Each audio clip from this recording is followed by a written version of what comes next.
Thank you. Can you hear me?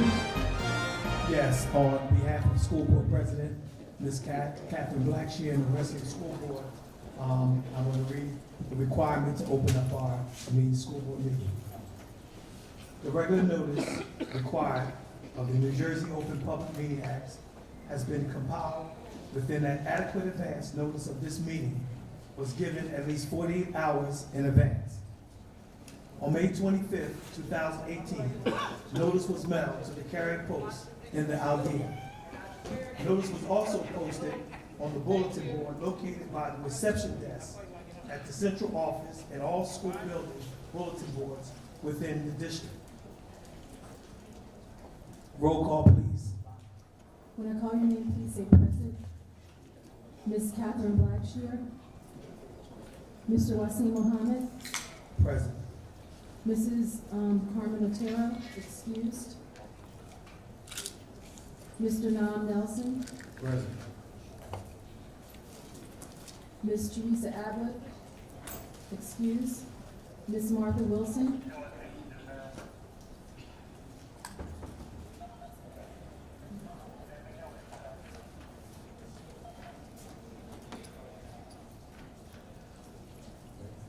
Will everyone please stand for the Pledge of Allegiance?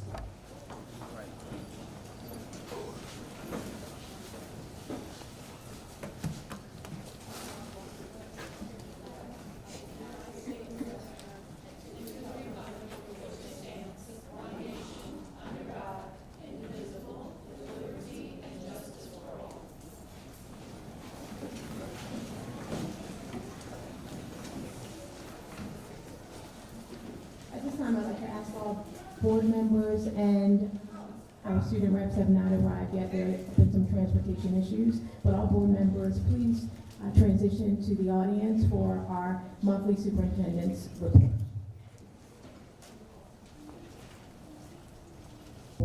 We have a very special treat tonight. We have some of the finest students in our district who are here to share just a little bit of their talent with us this evening. So at this time, I'd like to bring forward the Canva Creative Arts Morgan Village Academy Choir, coming with their wonderful directress, Miss Benita Farmer, and we'd like to thank Dr. Cole Brockington for also consenting to allow the students to come. So while our wonderful students are coming, let's give them a round of applause.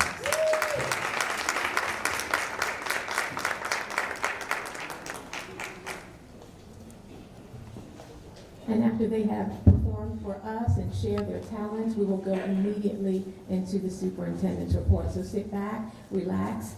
You're in for a treat, as I'm sure many of you already know.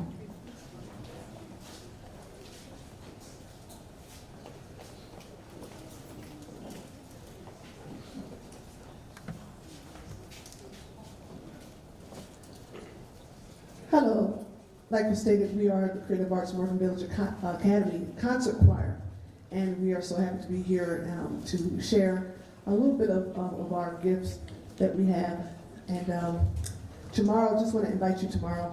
We also have our winter showcase tomorrow from 5 to 8. Performance starts at 6 o'clock, in which you will be hearing and witnessing some of Camden's finest in the arts in the form of dance, singing, and instruments. You know, there's a saying, can anything good come out of Camden? And we have about 22 students that's a surefire saying that they are the good thing that is out of Camden. You should be proud of them. We're trying to keep the arts alive in our city. And we have our very wonderful and talented Mr. Omar Frederick Pratt. He is the assistant choral director. He is also alumni and a product of Camden, of creative arts. He's product of creative arts. So we are happy that he came back after he graduated from the University of the Arts. He came back to lend his talents to help our students thrive and to go forth. And this year next year, we will be going to Virginia to compete in a choral competition. So we're excited. We're excited. And as always, we definitely would need your assistance in helping and to support our young people as they strive to go forward in the arts. And our seniors, raise your hand, seniors. Not you, Jordan. Not you, Jordan. But our school does consist of 6 to 12th grade, and we do have a couple of middle schoolers in the choir as well. They will also be going to Virginia with us. And we are excited, and again, we hope to have your support, your financial support, as we go to Virginia, because we definitely need it, because they are amazing talent, and we always come home with the gold, just so you know. So, without further ado, this is the Creative Arts Concert Choir. We're going to go with this piece is from a very difficult piece, Gloria. We're starting out with Gratias, and then we're going to end with Propter Munyon. It's a very popular piece, but an important piece from Vivaldi's Gloria. So we hope you enjoy.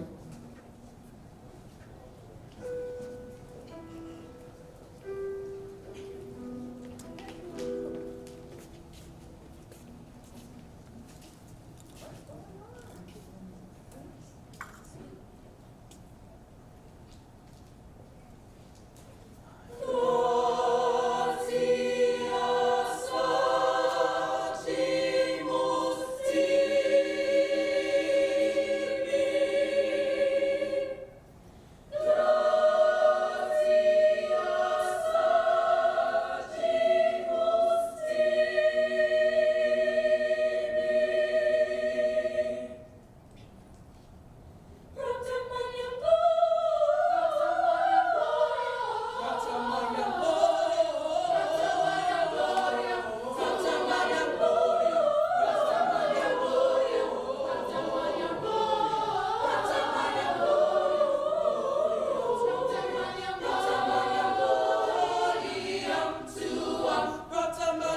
instructors, thank you for sharing your gifts and your talents with us today. Awesome, they deserve every bit of it.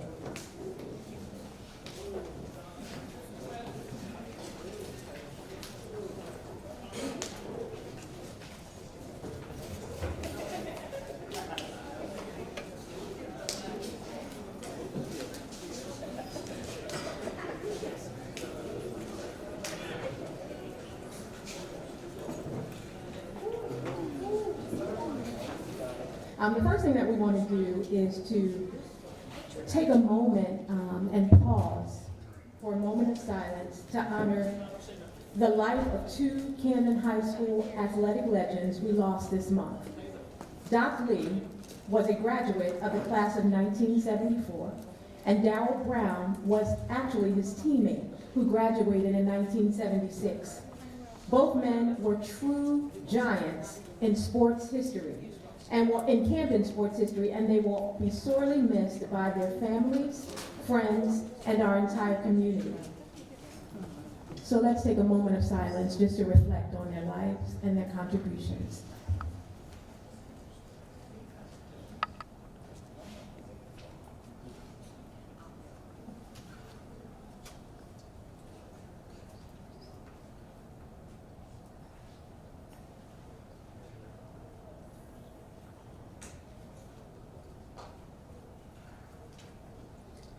Thank you. At this time, I'd like to yield the floor to Minister Wasim Muhammad to just share a few words as we honor the legacy of these two giants. Thank you, Superintendent.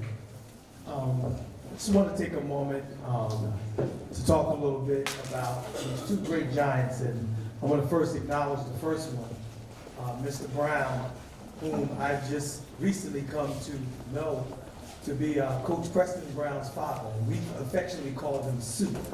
So I didn't know that until the passing of that great one. He was a super athlete, and they called him a gentle giant, that he was. But I'm also here to talk about an icon in the Camden community, Mr. Darrell Doc Lee.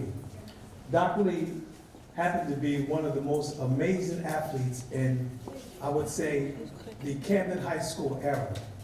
Darrell Doc Lee was not only an All-American in football, that many in this room can attest, particularly Pastor Amir Khan, who happened to play against him at Cherry Hill West High School, but he also was an All-American in basketball, in two sports. Although we had a lot of former student athletes that excelled in both sports, individual sports throughout Camden, I can name many, but it was Darrell Doc Lee who was affectionately more known in the community as that person.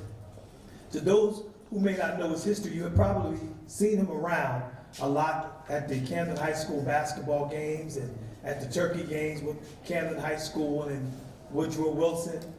And he was truly a humble person with a super background. As we just acknowledge our students here at the Morgan Village Creative Arts Academy, for their vocal performance. Not only was Darrell Doc Lee an All-American in both sports, in football and basketball, something that was never done before, he was also a musician who was a classical pianist. And to be able to be trained in classical piano, for many of you know how important the arts is and how intellectually classical piano and the arts make a student and make a child. But to do that and excel aesthetically as well on the football field and basketball court was amazing. For those who may not know and understand too as well, Darrell Doc Lee, when he left Camden High School, well, let me go back for a moment. He also was credited with allowing Coach Clarence Turner, in which we affectionately call this, I would say, fraternity that we have of what it says, Coach Turner's Burners. Although we had probably one of the greatest players outside of, who was not coached by Coach Clarence Turner, and Ron Itchy Smith, who was arguably, along with DeJuan Wagner, one of not only the greatest player in Camden's history, but probably the greatest players in the state of New Jersey. You know, two amazing athletes in different eras and times. But however, when it's credited to Coach Clarence Turner, Doc Lee and that crew of great student athletes gave Coach Clarence Turner, the legendary Coach Clarence Turner, his very first state championship, and then the legacy began. And on that particular team that year, in football and basketball, I believe they won state championships that same year, American, who can attest, in football and basketball. They were state champions in both sports, with several athletes who went on and who were renowned athletes who had stellar professional careers, and that is Art Still and Derek Ramsey. They both went on to Kentucky. However, Darrell Lee went on and he went to Grambling. Grambling is a highly known HBCU university, and at the time when America was not as friendly racially that we have of the America that we have today, many black athletes were afraid to go to what we would consider quote unquote all white schools because they did not want to deal with the racism on campus as time has made those things to change. However, at that time, super athletes went on to HBCUs. And while Doc Lee was at Grambling, notably his teammate was the first African American, or we might say black quarterback, to win a Super Bowl in Doug Williams. Okay, I had a brain freeze there. In Doug Williams. So I just want you to know the amazing people that come out of Camden, as the sister who preceded me talked about what good and what great things come out of Camden. I personally had the opportunity to see Darrell Lee for the past 28 years, every day, because he hung out across from our Nation of Islam temple quarters there on Hatton Avenue every morning. And boy, how much I'm going to miss him. And not only saying, when I get rich, I'm gonna pay you back, but however, it would be no cap off, no tap off until it was a cap off. And many who know and understand Doc Lee will remember those times. So I just want to thank Superintendent Ms. Katrina McCombs and Board President Ms. Catherine Blackshear for allowing me these few moments to talk about the legacy of this great super person of Camden. His homegoing service is this Saturday at Carl Miller Funeral Home there in the Centerville, the great Centerville section of Camden. So exactly, I must say that. Thank you, Brother Mir Khan. Derek Ramsey, who has a stellar career, who went on to Kentucky, who was a quarterback, but at the time, you know, the NFL wasn't as friendly to black quarterbacks then, and he became, when he got drafted as a quarterback, he transitioned to a tight end and became all-pro at tight end. And Art Still had a super career at the Kansas City Chiefs. However, when Art Still was being inducted into the College Football Hall of Fame several years ago, he stated at that press conference that he was not, him and Derek Ramsey were not the best players on that particular team. He noted that Doc Lee was. Now remember, he was an All-American in both sports. Thank you. Have a great evening.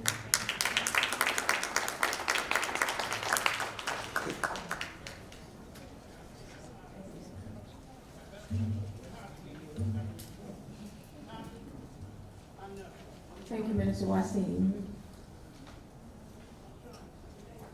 So as we move forward in our agenda, following the priorities in our strategic plan, putting students first, I'd like to begin, as we have been doing for the past several board meetings, providing updates on our work to accelerate student achievement first, which is our first priority in our strategic plan.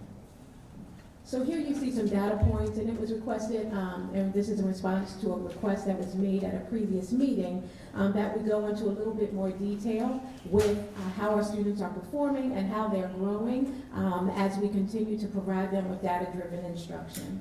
And so our school support team is doing an outstanding job, and we want to take this opportunity to begin to share data that will be helpful for you in understanding how our students are performing early on. And so our academic focus is to accelerate student achievement in reading and math, so all students graduate college and career ready. Across the district, 80% of our students began the year below grade level. So that was where the starting point was. 80% of our students started below grade level on the standards. So our focus is to equip teachers with the tools they need to use interventions that identify where students are struggling and provide them with extra support and practice in those areas. Students recently completed their quarterly benchmarks, and we are seeing promising early progress. So as we take a look first at our elementary school's math performance, we are seeing major progress, particularly in the 4th grade. 58% of schools are showing that 50% or more of 3rd graders are meeting or progressing towards standards mastery, which is very critical.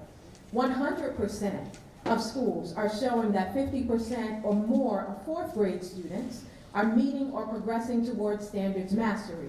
At Caddo, just to highlight, 70% of 4th graders are meeting standards mastery, and that is outstanding at this point in the year. A third of schools show 50% or more of 5th grade students meeting or progressing towards standards mastery. In ELA, schools like Davis, Caddo, Forest Hill are leading the way and making major achievements for student reading in all grades assessed. Veterans, H.B. Wilson, Wiggins, and Yorkshire are also showing improvements. So the high level message here is that we're moving in the right direction. And again, we're falling under the bullet of accelerating student achievement. So we want to take every opportunity to make sure that we are moving forward and driving that closing of the achievement gap as quickly as we possibly can.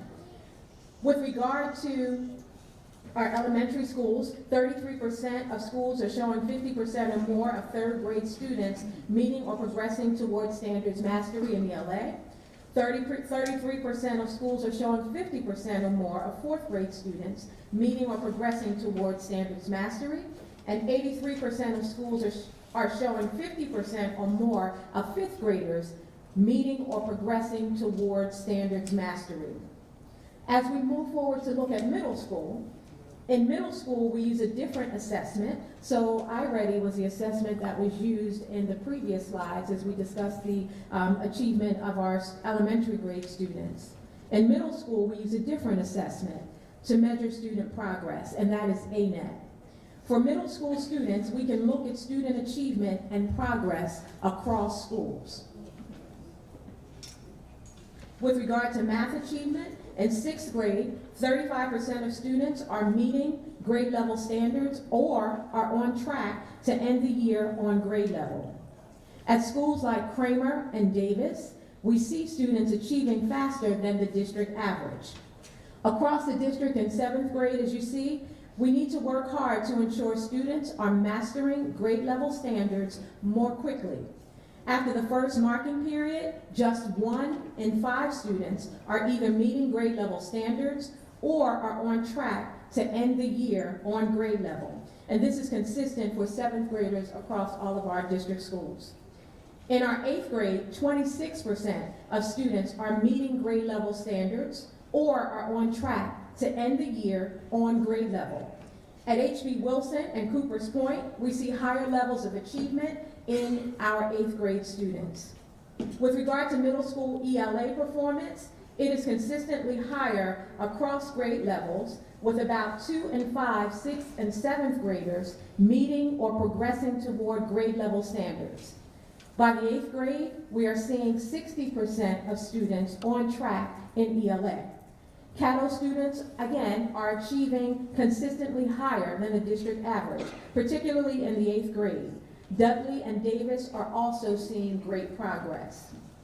And so as we continue to move up, because we wanted to show a snapshot of everyone, and next month we'll be sure to include how our early childhood students are progressing as well. In high school, we are using interventions in reading and math that dramatically accelerate achievement so more students are graduating equipped for college or career. We are seeing the best growth in Algebra 2, and this is definitely a bright spot. And we can attribute this to both our staff members' dedication and the extra exposure students are getting through the 9th grade algebra-based physics curriculum that is now implemented district-wide. In English, we are seeing the most improvement with our 11th graders. This is a result of the dedicated support these students receive in their 9th and 10th grade years. So we're building on a foundation here that has been laid over the past few years. Ultimately, the progress we are seeing across grade bands is promising, but it also shows that we still have a great deal of work left to do. We use this data to make adjustments in the supports we offer teachers and in the professional development offerings we provide, as well as the support that we provide our school leaders and our lead educators. So again, these are just some of the areas and just some of the highlights, and we will continue to come back and share with you every step of the way how our students are doing and allow you the opportunity during public comment if you have any questions there. Moving on to our second area with regard to our strategic plan, a great teacher in every classroom. So our efforts to accelerate student achievement, we know, will only be successful if we have the right people, the right staff members in place in order to support student learning. I'm happy to report progress in 2 key areas that have been identified and built into our strategic plan. The first is that in the new year, we will be hiring a new senior manager of recruitment who will be tasked with building a high-quality pipeline of diverse teaching candidates, and also creating more tailored strategies for recruiting teachers to fill high-needs vacancies like science and math. Last week, we held a successful paraprofessional hiring event where we were able to meet 16 qualified candidates. This event will mean that we fill nearly all of our vacancies for critical support staff in our schools. And so that is something that we are also celebrating as we continue to work and continuously improve our efforts in the area of ensuring great teachers are in every classroom. For priority 3, Safe Schools Built for 21st Century Success. For Safe Schools Built for 21st Century Success, yes. Updates from the previous meetings. I wanted to share facilities updates with you as we have been doing over the past few months, being responsive to the members of our public and our parents who wanted to hear updates in these areas. So I have some news to share with you at Bonsall, and this is not particularly good news, but the way that our facilities team was able to respond quickly is good news. At Bonsall yesterday, following a break-in where copper pipes were stolen out of the walls, our facilities team had to do some emergency repairs and replacement of pipes at Bonsall. The work was completed within 24 hours and restored running water to the school. So we were able to just close the school for one day, which was yesterday, and have all of the repairs completed by our in-house district team in order to get our students back in school, our pre-K 3- and 4-year-olds back into school. At H.B. Wilson, even though H.B. Wilson is a relatively new school, and we've talked about this before, the heating and cooling systems still require a great deal of maintenance and support. Last week, a problem with the sensors in the heating system at HB led to the heating being down in a number of classrooms. We were able to resolve this issue that day and are monitoring all heating systems closely as we look forward to the cold months ahead. Phase 1 of the Forest Hill roof repair is underway. These are the repairs that will keep the school dry until permanent repairs can be made, and we have shared updates on that progress in previous board meetings. The permanent repairs to the main roof will be made during the summer break, and will be paid for by grants from the Schools Development Authority. The Yorkship gym floor is no longer buckled. That's part of the news, but it's not all the way finished. So that this does not recur when the weather becomes warm, A more permanent fix will be made over spring break. So the bubble only occurs when the temperature is at certain rates. So now the bubble is gone, but it swells when it gets warmer outside, but those repairs will be made over the spring break so that we can alleviate that buckling. Students are able to take gym, in that phys ed in the gym. Leaks in the roofs at Hatch and Vets are being repaired very soon. These circumstances are considered emergencies and they will be addressed accordingly. So that means that these are unbudgeted expenses that we will have to pay. For just the Vets repair, it's upwards of $100,000. So but that is what we are charged to do and tasked to do in order to make sure that our students are in safe environments when they are learning. And finally, the SDA Camden High project is underway, and we expect construction to begin in the spring. We have also had positive meetings recently with the SDA to share our longer list of urgent facilities needs. We are optimistic about the support Camden District Schools will receive from the SDA in the coming years, and they have made their commitment open, and they've made their commitment firm to the district. So this next section, I want to turn your attention to putting students first, looking at QSAC. And we know that QSAC is the New Jersey Quality Single Accountability Continuum, and it is what guides and what standards are upheld to ensure that all students across the state of New Jersey are receiving a thorough and efficient education with a viable curriculum in place. And so across New Jersey, there is a common vision shared by all educators that all students should have access to a high-quality education. In order to assist school districts like ours in achieving that vision, the New Jersey Department of Education measures districts against a single evaluation system. In 2005, New Jersey QSAC was created to ensure districts were meeting the minimum requirements for district performance and to provide guidelines for initiating or withdrawing from partial or full state intervention.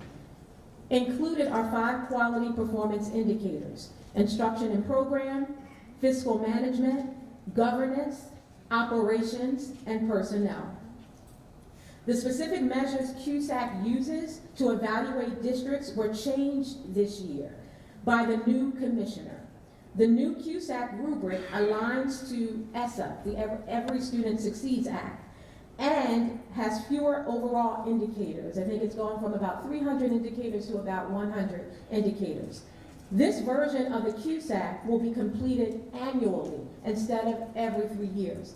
And we will have our self-assessment scores to share with you during our January board meeting. But today, I do want to give you an update on our final scores from this past year's review, which we just received from the state this month. So if you take a look here, you'll see a slide that kind of summarizes and pulls together and shares with you our progress in each of those 5 indicators that I just shared with you. So again, here's a summary around how our 3-year QSAC results have looked, including scores from the county that we recently received as a result of their visit this spring. So the school district made very strong progress since our 2014-15 district performance review in several areas, including personnel and operations. In the last 3 years, we showed slight improvement in instruction and program, and also we showed improvement in governance. Over the past few years, the district has shown growth in all indicators except fiscal management. In our fiscal performance, I acknowledge fully, and we've been very transparent and open with this, that we do have significant progress to do in this area. Anissa Coppin, our business administrator, and I presented a comprehensive corrective action plan for fiscal management to the State Board of Education earlier this month. We are implementing this plan with fidelity and expect to show significant progress this year. We're working collaboratively with the county BA and the county superintendent to ensure that we have the supports that are needed in order to move forward in right-sizing our fiscal house. Based on progress from school year 14-15 to school year 17-18, with regard to the performance review, I will share some highlights of progress made, and we do have a lot to celebrate. So this is good news. This is definitely good news. I will also highlight a few key areas for continued focus to improve.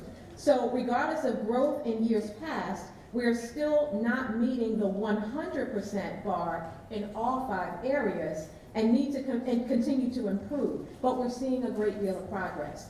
We will be spending the next few months working on developing a corrective action plan that aligns to the new CUSAC rubric to ensure continued and sustained progress in all areas. So very quickly, if we take a look at instruction and program, you'll see outlined here some of the highlights that are on, that you see on the screen. So if you take a look, you'll see that we moved from 11% to 23% in instruction and programming. But if you take a look back when we were first thrust into state intervention, we were only at 9% when it comes to instruction and programming. So we've gone from 9% to 23%, and we know that we have a distance to go. But we have improved systems, strengthening our focus in key areas. We've focused in on coaching, feedback, and support and evaluation for our classroom leaders and classroom instruction. And we've also updated attendance policies and procedures, just to name a few of the highlights in the areas that have led us in this direction. But the instruction and program next steps and remaining gaps some of them are as follows: comprehensive curriculum for 21st century life and careers, visual and performing arts, and health and PE. So we must continue to make sure that we're improving and finalizing those curricular areas. We also are focused on additional proficiency rates, progress on state assessment. So we know we have seen incremental gains over the past few years. Our students are doing better and better each year, but still in doing better, we're still not, our students are still not performing on par with their peers across the state. So we must continue to improve in that area, but our growth is very promising. Additional proficiency rate progress and programming for all student subgroups. We do have a gifted and talented pilot program in place, and we want to continue to learn from that program to continue to expand it in areas as needed. Additional progress in the number of students graduating via more rigorous pathways across all subgroups of students is another key focal area. With regard to personnel, the highlights are there, but I'll just share the next steps and remaining gaps in the essence of time. Continuing to rectify instances of co-mingling between employee health and employment records is an area that we are still working on fine-tuning. We made progress, but we need to eliminate that co-mingling. Continuing to work with the business office to ensure the position control roster is maintained between the Talent and Labor Relations Division and the business office is critical.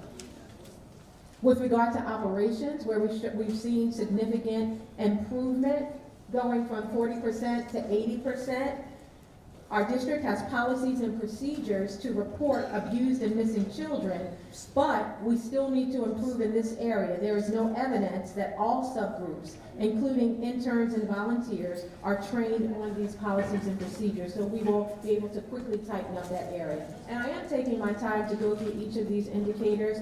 This information will be online also for you to take a deeper dive and a deeper look at. But we want to make sure that we're being very transparent, very open. CUSAC is very detailed, so I'm going to ask that you bear with me so that everyone is able to hear. Sure, everyone is able to hear and understand and take in the information that's being provided. This is how you are able to hold us accountable for the work that we do. Another area that a focus is on completing mandatory trainings within required time frames. Where we're completing the trainings, but they have to be done within the required time frames. And moving on to governance, you'll see that we were able to go from 66% in governance to an assessment of 82%, which is very good under the old rubric. Conducting more frequent Comprehensive policy reviews and updates, including finance and budgeting policies, is a key focal area, in addition to finalizing board secretary and treasurer's reports within mandatory timeframes. If we are able to focus in those areas, then we can continue to see growth in our CUSAC performance there. So heading into the school year 18-19 review, we will be able to report additional progress and indicators that are connected to changes in purchasing procedures, grants management and reimbursements, and the long-range facilities plan.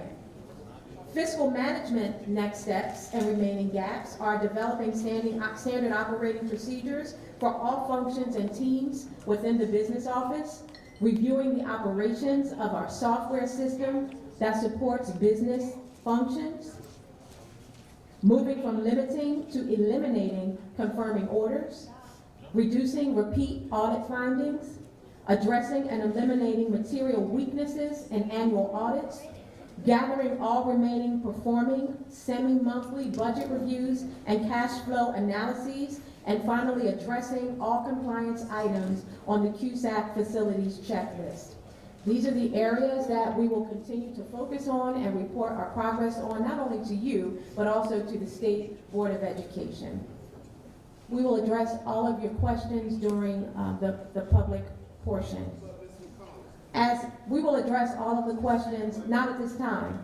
We don't have enough time to deal with all the other things. I think that the superintendent, when you do a presentation, we should be able to speak on this particular one besides the superintendent's report. I appreciate your comment. It used to be 2 minutes. I appreciate your comment, but at this time, in order to make sure that we move forward in a way that is orderly and we're able to conduct business and I'm able to share with everyone the information here so that you can hold us accountable, I'm asking that you bear with me for this very important information, because this is the information that will be used to determine when we go back into local control. So I want to make sure that this is shared out. I will listen to your comments and your feedback at the appointed time.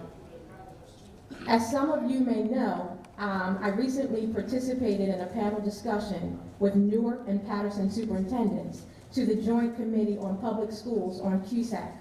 I was able to hear firsthand how those districts who had been in state control for over 20 years, they had been in state intervention, used CUSAC to move forward toward local governance, and they have since come out of state intervention. Our self-assessment scores show me, and you can see it very plainly, especially in those areas where we have met above 80% or above, it shows us that we are now ready to begin thinking seriously about our plan, putting our plan in action for returning to local control. First, in the domains where we are over 80%, which again are personnel, operations, and governance. We are in communication with the county superintendent and the state commissioner to better understand what these scores mean for our path forward towards stable and sustainable local control. I will keep the public up to date and informed on every stage of our work toward a return to local governance. What we do know from regulations and state actions in other school districts is that the state requires additional steps, including showing evidence that the progress will be sustained over multiple years. This means our current CUSAC review is very, very critical and very important to get right. We should have feedback from the state on what we submit no later than fall of 2019. After we've shown sustained progress, the commissioner will make a recommendation to the state board that approves the district to begin its transition plan in the CUSAC domains over 80%. So those areas that are over 80% will be the ones that we begin to transition back to local control with the support of the commissioner and with the support of the county superintendent and the county BA. The transition plan we develop has to outline exactly how we are prepared to take on the additional responsibilities in the areas like personnel, operations, and governance for the transition and implementation of local control. In the cases of Newark and Patterson, this transition plan took anywhere from 3 to 5 years until the districts were fully returned to local control. So they got partial local control all the way up until they were ready for the full gamut. We want to make sure that we take the steps necessary to return control to the board in a stable way that does not undermine the critical progress we need to make in the classroom. At the end of the day, out of everything that I've said, our student academic performance is most paramount. When everything else in the house is set in order, fiscal, operations, personnel, governance, all of that, when we're able to see those outcomes in our students and their experiences, then we will know that we are doing what we are supposed to be doing, which is to provide our students with a thorough and efficient education. So we are making progress, but as you can see, we still have a ways to go in our curriculum and instruction and our fiscal components as well. So the immediate next steps here, this slide is just a summary of the next steps. This is a summary of the timeline we're following to ensure we take all the steps necessary to begin a transition to stable and sustainable local control in the domains where we are seeing 80% or higher performance. The immediate next step will be for us to share the 2018-19 self-assessment scores with you at the January meeting. So at our next board meeting, we'll share our next set of self-assessment scores. We can also invite the county superintendent, Dr. Lavelle Pugh Bassett, to attend an upcoming board meeting to share her perspective on how Camden is progressing in CUSAC, especially since we are partners in moving forward in the area of local control. So I know that was a lot of information. Thank you for bearing with me. Again, as always, if there are other conversations that need to be had, I'll make myself available. You'll have the opportunity to ask questions during the public comment portion, but wanted to make sure that we got all of that out and all of that on the record. So we know where we're starting from. So we know where we've been. So now we can do what we need to do to move forward so our students get the best quality education in our traditional public schools that they possibly can. And so our fourth priority, putting students first. So the 2019 school board election timeline is what I want to take a few moments to discuss at this moment. As we move forward with an elected school board, I am truly and sincerely excited about increasing engagement and the steps we take to dramatically improve our city schools. As promised last month, I have done more research into the many factors that we must consider when setting the date for the first advisory board election in 2019. Like the overwhelming majority of districts in New Jersey, we will hold the first election in November 2019. I understand the urgency our community feels to return to voting on their school board representatives. My job has been to weigh this urgency with the realities of the district, paying for and running an April election on its own. As you have seen in my presentation this month, we're grappling with numerous facilities issues, and expensive emergency repair projects keep coming up, like the pipes that we needed to replace at Bonzel because they were stolen and the copper to be sold, and the ongoing issues with heating systems across the district, like the $100,000 roof that we are installing, which is still a Band-Aid job. It's not even a complete fix that we need, but it will keep the rain from coming in on our students and our classrooms, and will mitigate any mold or mildew factors that could exacerbate students who may have asthma or other conditions, and allergies. So the cost of April elections fall fully on the district. And for a district our size, the cost would be upwards of $100,000. This would divert critical funds from managing our emergent building issues and would create a major logistical burden on our business office, which is already, as I've shared, fully focused on improving our failing CUSAC performance in fiscal management. The cost and burden of running an election in April is the reason 97% of districts have now opted to hold their elections at the same time as the general election in November, which is the same time that the referendum vote was taken. This means the County Election Commission will run the election on our behalf, costing the district just a few $1,000s or less in comparison to $100,000 minimum, and freeing up our administration to focus on the major work we need to do in raising student achievement and continuing to make progress on our CUSAC performance.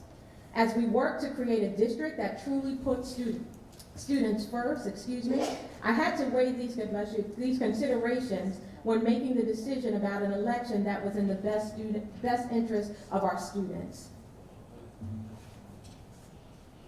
We'll move forward now with district highlights.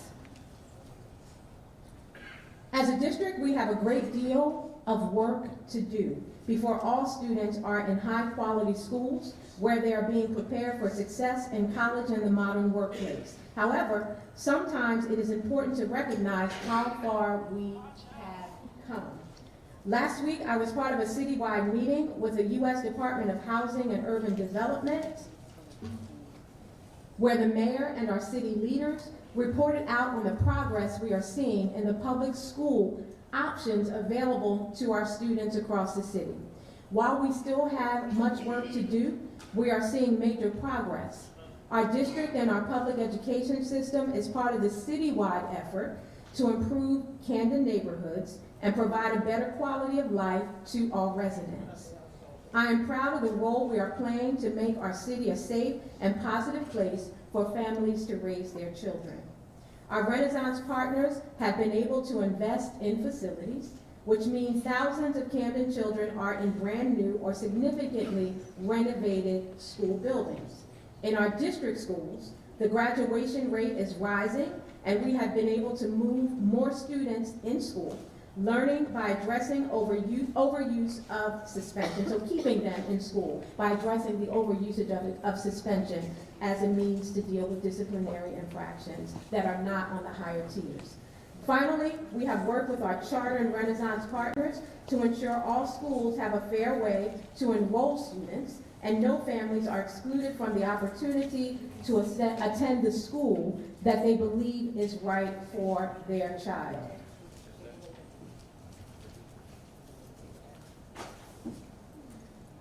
The next highlight I'd like to share happened last week at ECDC toward the end of the week. And it was a free flu clinic. We are continuing to hold free flu clinics in partnership with the county and virtual hospitals for our pre-K students. All parents should submit a record of their pre-K child's flu shot to the school when we return from the holiday break. And we'd like to thank our partnership with Camp Care because they were also able to help us in this endeavor. We just want to make sure that students are not excluded from school, especially preschool, where they can get that head start because of a lack of flu shots. So these are free flu clinics that will continue to occur until the deadline. Each year, our community leaders partner with Aramark to feed the community at the Harvest Fest. This year's festivities at ECDC were exceptional. Thank you to the volunteers and leaders who organize this important community event each and every year for our families. Moving to district parent roundtables, our monthly parent roundtable meetings are a way for my administration to hold productive, honest dialogue with parents and families. For the past 2 months, we focused on safety, holding meetings at Caddo and Cream School. We appreciate all the parents who came out. The attendance was absolutely wonderful, and all of the questions were great. They were challenging, they were helpful, and they were raised in the spirit of collaboration as we strive to continue to do what we can to ensure our students are safe in, to, and from school. We appreciate your commitment to making improvements in partnership with your child's school, and also the district. Our next parent roundtable meeting is January 10th at Forest Hill School. That's January 10th at Forest Hill School. Coopers Point Playground. We joined the mayor and some exceptional students from Coopers Point School this month to celebrate the new play space they are building with the support of the Camden County Municipal Utilities Authority. The CCMUA has partnered with Coopers Point to bring more green space to North Camden, which will help avoid flooding and give our students a great place to grow and to play. And that concludes our superintendent's report for this month. We will transition back to the stage where one of our board members will highlight our teachers who are retiring for the service that they have rendered to the district. Thank you for your attention. So I would like to give a special thanks to our retirees. We have 3, starting with Valerie. Apologize if I mispronounce your name. Colea from Forest Hill, 32 years of service. Barbara Hutchison from Wiggins, 29 years of service. And Merle Tucker from Sharp, 23 years of service. So we can give them a round of applause. Thank you.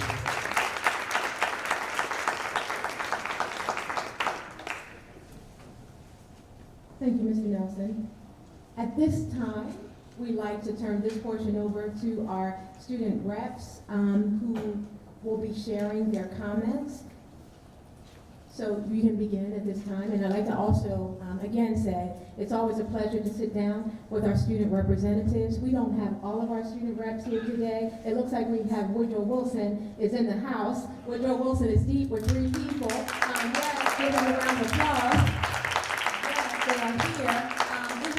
There were some transportation issues that were out of our control. We had everything arranged as we always do for each month, and there was an issue with the transportation. So we will work with that, and we will be in contact. I believe we've already been in contact with the Camden County Commission, who provides our busing, to find out what happened. So it is all eyes on Woodrow Wilson, so you can take your time, each one of you, to share an update for Woodrow Wilson High School.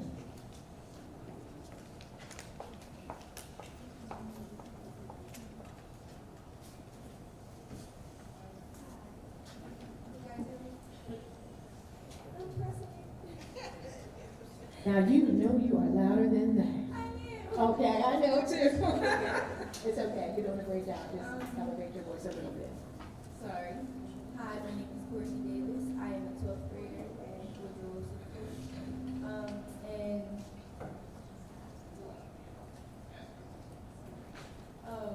Sorry. Some goals that we had.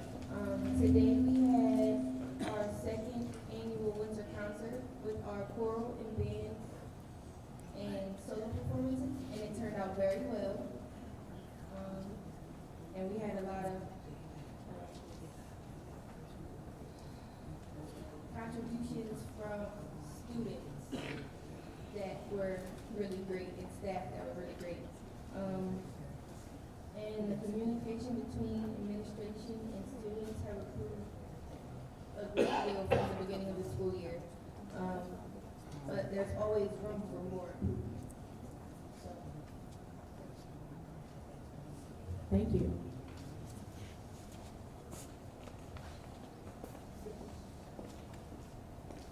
Speak directly into the microphone. So my name is Angel.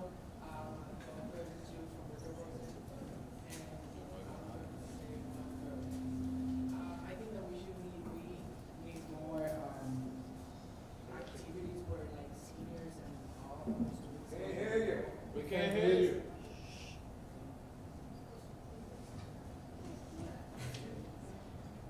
Can you hear me now? Yes. I think that we need like more activities where seniors and other students like freshmen, sophomore, and junior can participate from, like college fairs and stuff like that. We only have 1 in our school, and only 4 colleges went to that college fair. And I think that we need like support from the district so they can, keep coming like other colleges.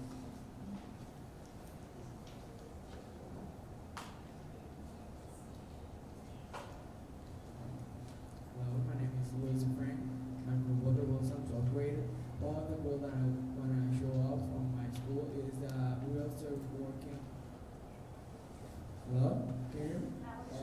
So I said that one of the goals that I want to show off from my high school is that they are still working on the communication between teachers and staff and students also. So we are better each day of the school.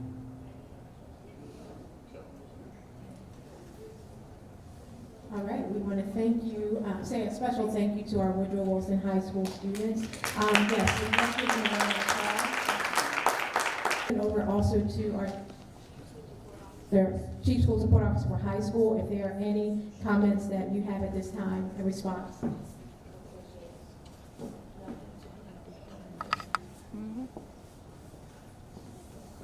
So I want to thank you for sharing what you did. With regard to your request to make sure that there's more opportunities for college and career readiness, opportunities, and some of the other things that you shared with us in the board meeting, the board student luncheon that we had this earlier, we are working on making sure that those areas are addressed. When you talk about communication amongst the staff at your building, we are also working to ensure that there is communication and unity among the leadership at your building, which should trickle down to the teachers as well. So thank you again for raising your concerns, and we are working to ensure that you don't have to come back and share the same thing again next month's board meeting. So thank you for your honesty. We appreciate you. I want to open it up also to board members at this time who may have anything to share with our student board reps.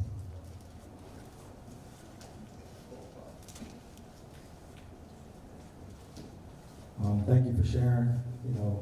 We encourage you to continue to share your growths, things that we can help with, and things that are working. So when it's coming from you, it helps us a lot. So we appreciate it. All right, thank you very much.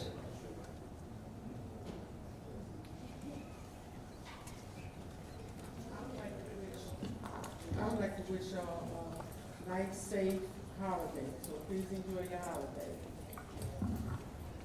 Absolutely, have a good time.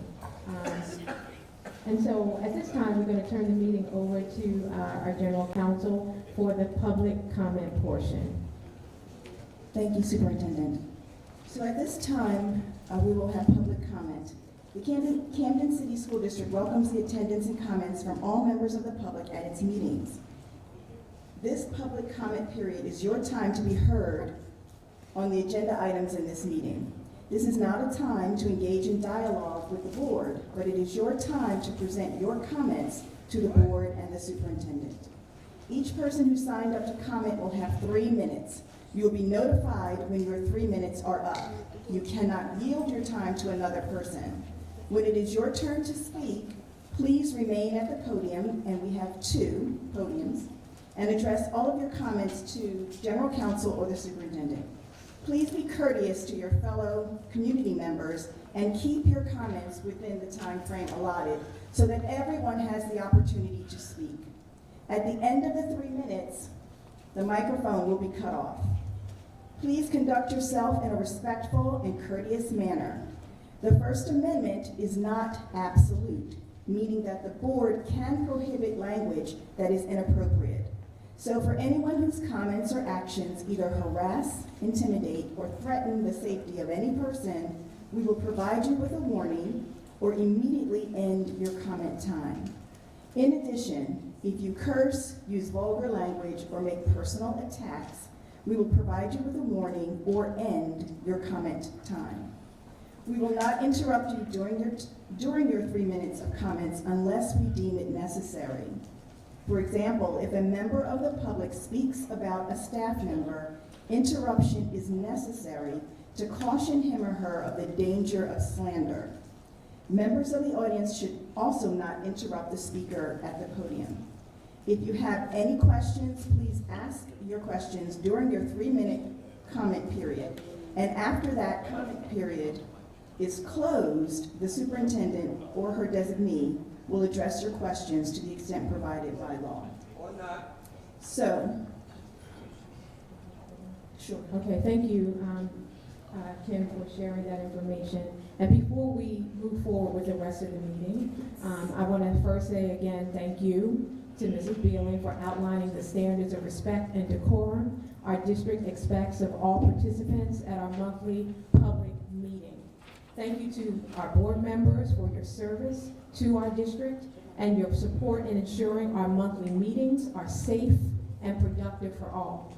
I'm asking us to all take a moment to reflect on the rules and the guidelines that Ms. Beelan just shared. I know these are read every month. There have been a few tweaks, but for the most part, they are the same guidelines that are read each month. But I want to make sure that we are reflecting on those guidelines and why they are so very important to governing the way we handle our board meetings.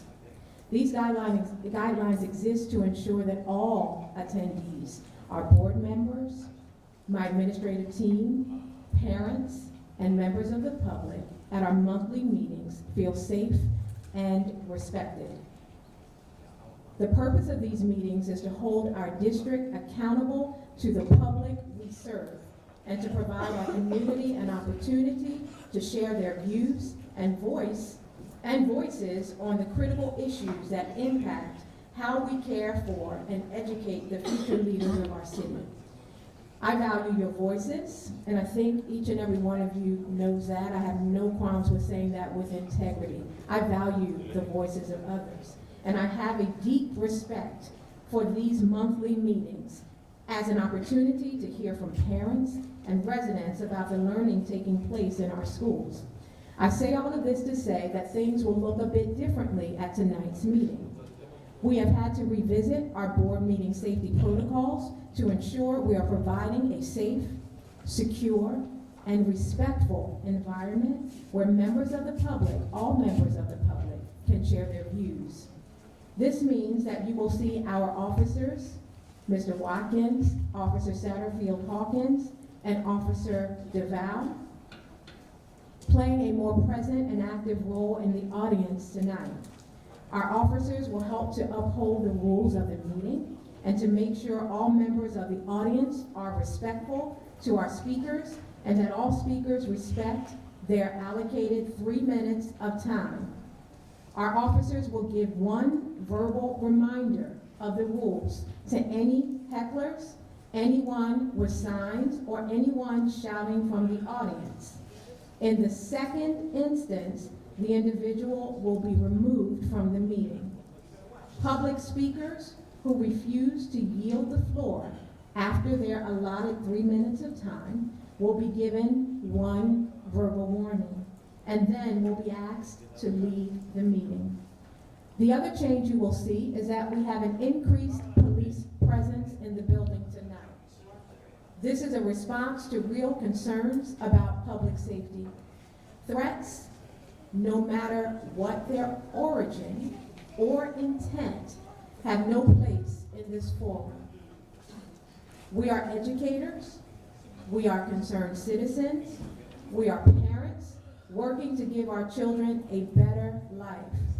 Any threats made at the podium or in the audience will result in this meeting being immediately and permanently adjourned.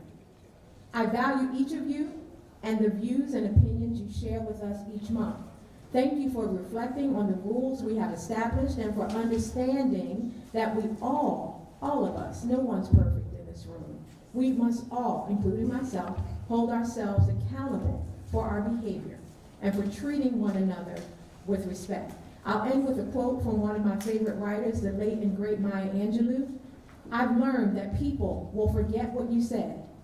People will forget what you did, but people will never forget how you made them feel. Let's be mindful in this meeting, as our student representatives are watching us, they are our rising leaders. Let's be mindful of how we make each other feel. And that doesn't mean that we can't disagree. That doesn't mean that we can't share different perspectives.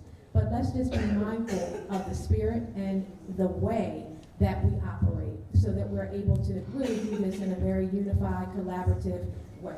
Thank you so much for listening and for governing yourselves accordingly. Thank you, Superintendent McCombs. Okay, so we have 2 mics, and I'm going to call out the first 2 speakers. Please use both mics. Vida Neal and then Desmond Benson, after which we have number 3, Maria Sharma.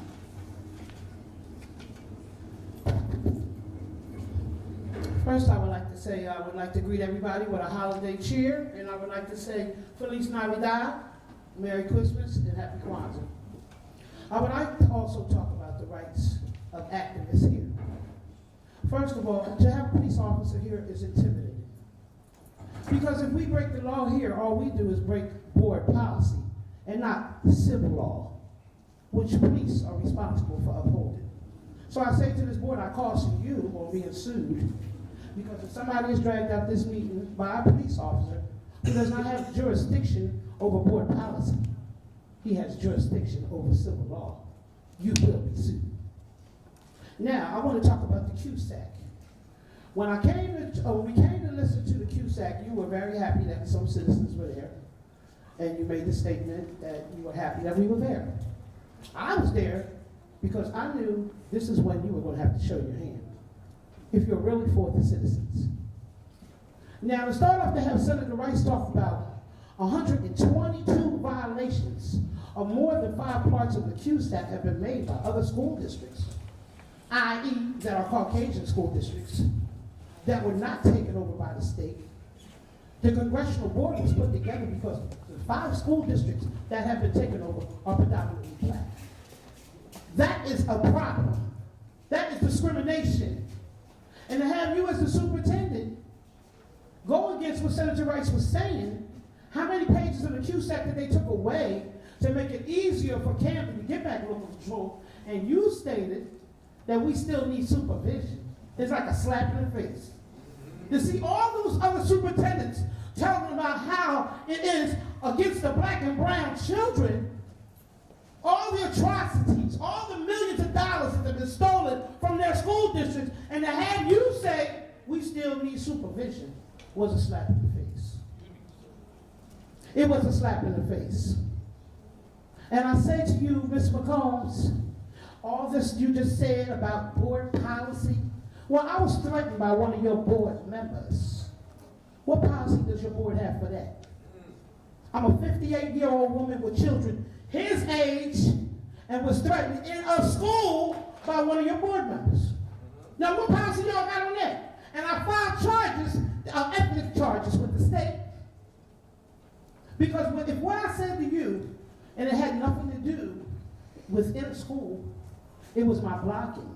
And what I said about my brother Nelson was that he runs around and do nothing.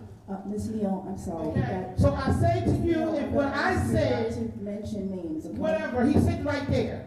Ms. Neal, He's sitting right there. it's not appropriate. So I say to you, if what I said was so bad about Mr. Nelson, what about what he done to me? We're going to go to the next. Okay. Is this Mr. Benson? Thank you. Let's talk about him. Neanderthal. I've been put out of better places by better people. I'm leaving. Control your animals. Can you speak into the mic, please? Control your animals. My name is Benjamin Benson, West Point area resident, parent too. I'm a parent and advocate. I'm leaving anyway. Child. I especially have Where was they at when he threatened me? those who disagree to the message of hope that we account in the section. I expect that my role in that will require to speak out for those that are afraid to do so for themselves as parent and community members. I challenge myself. What I should never expect as a parent, community member, and an advocate is to have my safety threatened at a meeting or a community meeting by those who disagree with my messages. I call upon this board and you as Superintendent Ms. McCombs to change the manner in which these meetings are conducted and to carry out required steps to ensure that those who wish to speak out do so in a good manner. You are a leader of our district, and if you act in the interest of our students and parents, the community will follow. Over the summer, you held listening and learning community meetings across the city, and the residents who never attended the monthly meetings here turned out to those meetings. With so many attending those meetings and not here at the board meetings, we must ask why and believe the answer became clear at the most recent meeting. In saying that, I thank you for your solutions that you already talked about earlier, and was spent in conducting a great meeting here. Thank you. Thank you, Mr. Johnson. Next, Maria Sharma and then Sarah Jocelyn. Please come to the mics. Good evening, everybody. My name is Maria Sharma. I serve as the president of the Bilingual Parent Council. I'm not going to mention the name of the person, but superintendent, you know who I'm going to be speaking about. Got approached at the Roundtable when I came in grade school by a staff member. She was abusive to me. My kids were frightened. They were intimidated by this person. They hide behind me, maybe with the purpose of not having me go into the meeting. I did tell her that I was not going to have that conversation with her at that time. There was another time and place for this conversation. She was very loud, and that was as soon as I walked into that meeting. This is not the first time that this person has approached me in a bad manner. She has for a habit of calling me committee woman. Okay, I am a committee woman. I serve the public in my community. I'm very proud of that. But I'm also a parent. When I go to a school board meeting for any reason, or a teacher's meeting, anything that has to do with the education of my children. If there's a meeting and I can attend, I am there, and I'm there as a parent, not as a community leader or any political issues or whatsoever. No hidden agenda. I go there specifically for my children, for my children's education, to advocate for them and for other parents. Now, the reason for her anger is she says I talk about her. Well, if you need to complain about someone, you need to mention their name, you need to launch a complaint, which I did. I forwarded that email to you this afternoon, Ms. Macomb, so you know what I'm talking about.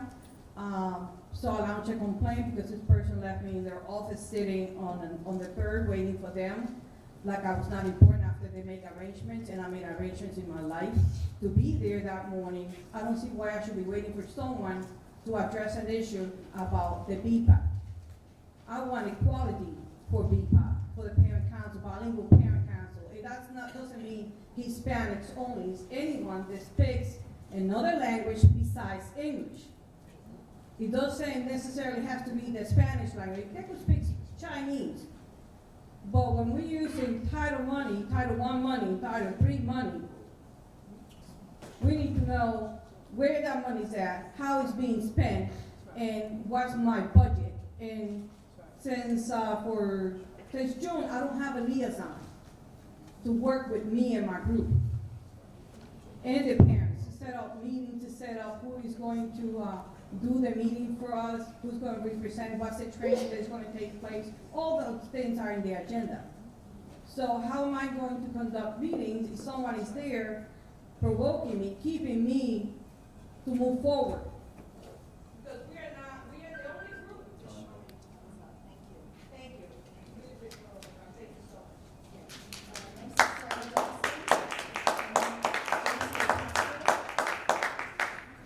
Sarah Jocelyn, 1234 Cherry Hill, Forge Road in Cherry Hill. I want to thank the previous speaker and for her example of bringing her children to witness this civic engagement, which is what we need to do in this community. We need to be engaged both as parents, as community members, and in front of our children, because we are the role models for our children. I wanted to congratulate the district on having passed the first level of success for 3 areas of CUSAC. Of course, this needs to be maintained to move towards local control. I want to again speak on the issues that are ahead of us. For example, in the first area for instruction, that requires a reduction of absenteeism. That requires an increase in graduation rate, among other things. So this requires all of the community to participate. I also, in terms of civic engagement, remind the board and the superintendent that the mayor has said that there will be a summit in 2019 of which the student voice will be a focus, and that the school district should be involved in this, and contributed to parts of the topics that will be there. This is an opportunity for student engagement and the civics lesson that is being learned here by our students. They're being involved in a summit called by the mayor. I appreciate the opportunity to have a report back on the progress in math and English language. I look forward to the status of the school literacy challenge, which I believe is going to be happening in the new year. I think this is extremely important. I remind the superintendent that access to books is critical for governance.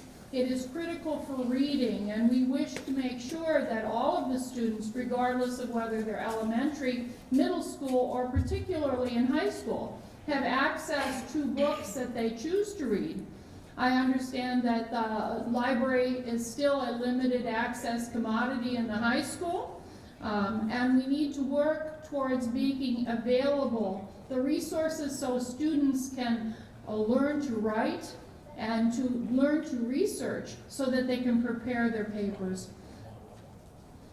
As far as the general election, I think it's important for the opportunity for the school board candidates to present their words. And I look forward to hearing from the candidates that will be there. Although I'm not allowed to elect, I think it's important for civic engagement that they present their words. Thank you. Thank you. Tracy Ocasio and then Christian Ways, please.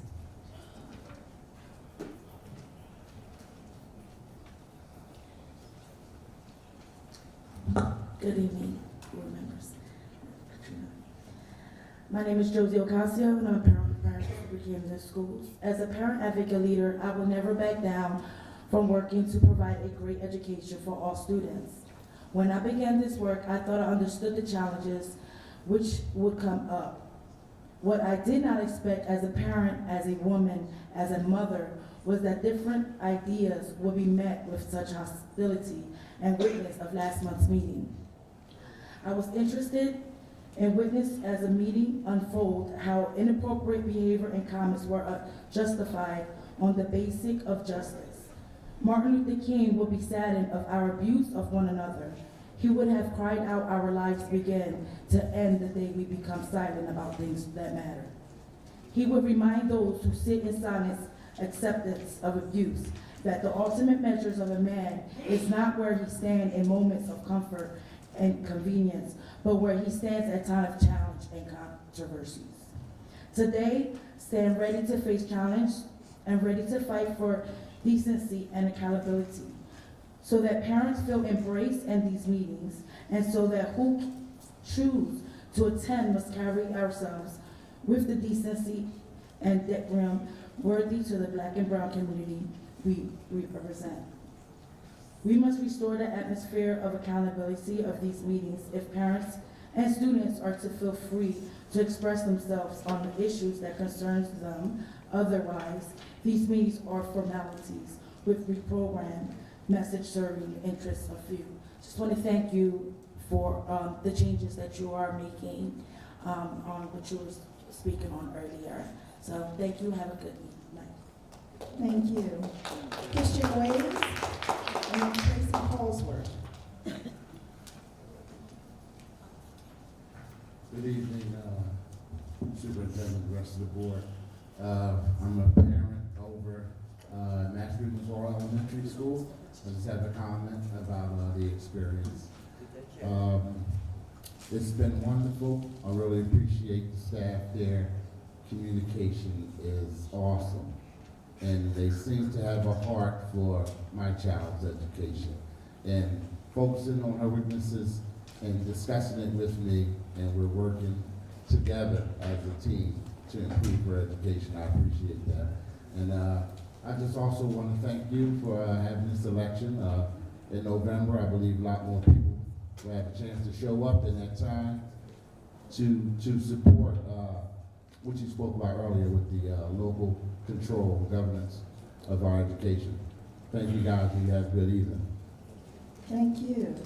Tracy Holsworth.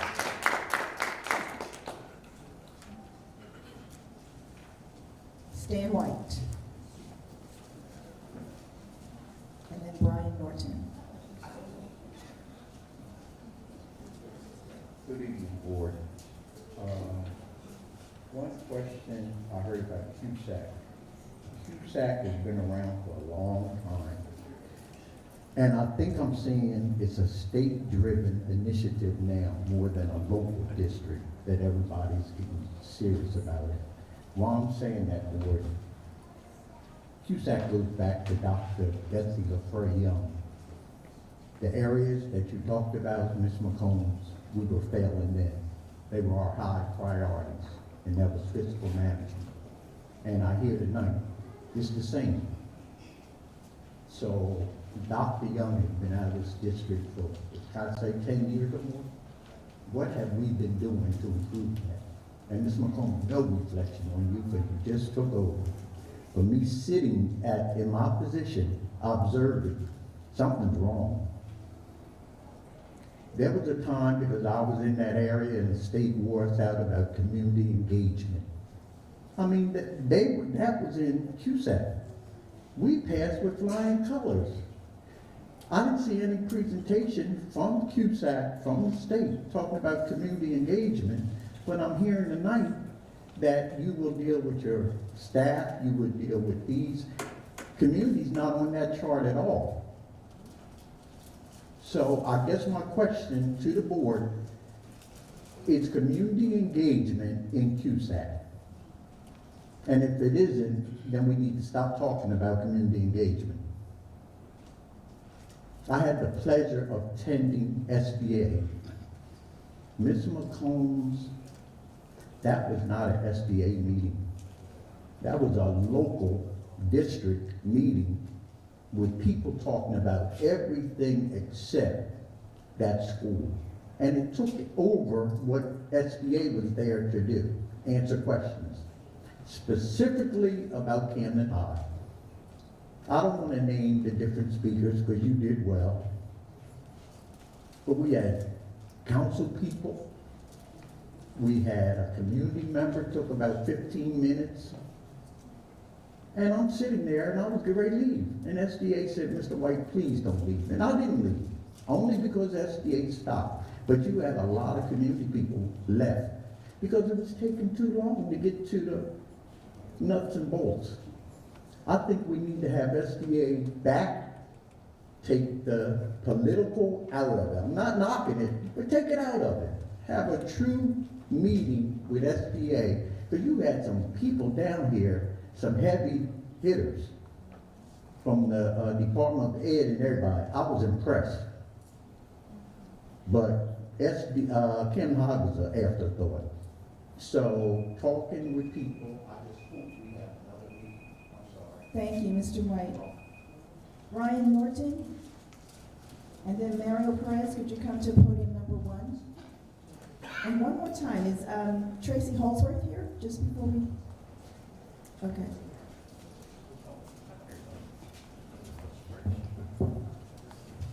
Brian Morton. Thank you. 113 State Street, Camden, New Jersey.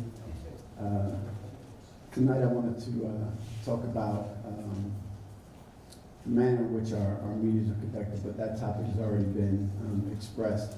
You know, my organization is always out in the community, engaging parents, seeking to hear from parents what their ideals are, you know, not just their concerns, but what they aspire for in the district.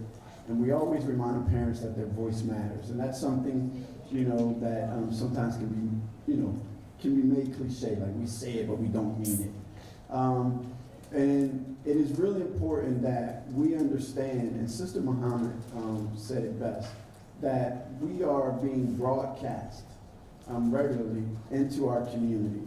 Our seniors, our mothers, our fathers, our children are watching Channel 19 for a variety of reasons. And so the opportunity for them to hear us as community leaders and as advocates or as just regular everyday parents engaging one another in the manner in which we engage one another really does matter.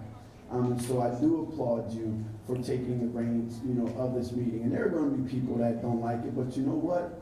There are a lot of things we don't like in our life, but you know what? We still had to take it in order to get to where we needed to go.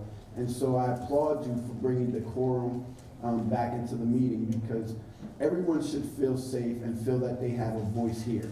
And if we need to check our tone and rethink about what we're saying, then that's just being a mature adult, in my opinion. I do want to switch for a second, because during your superintendent report, I noticed that we had growth from our 3rd to our 4th grade, but then we started seeing decline in our 5th, 6th, and 7th grade. And so I would love to, hear from you, because I know that's going to be a part of our QSAP. Like, how are we going to innovate our curriculum to ensure that those gains that are made earlier with our students are sustained, and as our students continue to see what ways the community can be of support and helping as we push forward in our schools to revamp and reshape our curriculum. Because I do understand, as a part of Title I, and to what Sharma was saying, Mr. Barfield was always saying, parents need to be involved in sort of developing, what our curriculums, how our budgets are going to be shaped. So what is the role of parent voice in helping to reshape our curriculums to ensure that our students don't begin a downward arc, just as they should be preparing for college and career? So I thank you for your leadership. Happy holidays to everyone. Your service, while sometimes thankless, is commendable. And so I do wish everyone else in the audience a happy holidays as well. Thank you. Thank you so much, Mr. Perez. Mr. Kevin Barfield, can you please make your way to podium number 2? Evening.